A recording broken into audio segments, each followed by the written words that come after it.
अल्लाह निर्देश उठबे। आपने ज़बह किया दुनिया में, लेकिन वो जिंदा होकर के उठेगा क़यामत में।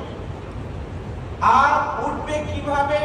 बिकुरूनिहा व अशआरिहा व असलाफिहा, तार सिंग द्वारा, पशम द्वारा, पा द्वारा, खुर द्वारा, यानी उसके पैर, उसके बाल, उसकी खाल, उसकी सींग, यानी गोया के अपने बदन के साथ, अपने जिस्म के साथ खड़ा होगा। अल्लाह रसूल बोलेन इन्नहु व इन्ना तमाल यक़अ मिनल अर्द मिनल्लाहि बिमकानिन क़ब्ल अन यक़ाबिला। নিশ্চয়ই কোনো বান্দা যখন পশুকে জবাই করে কুরবানির রক্তটা জমিনের মধ্যে স্পর্শ করার আগে আল্লাহ পাক গ্রহণ করে নেয়।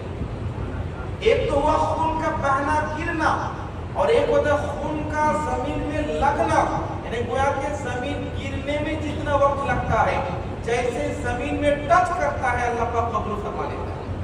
तो এটা আল্লাহ পাকের বড় ইহসান এবং অবদান।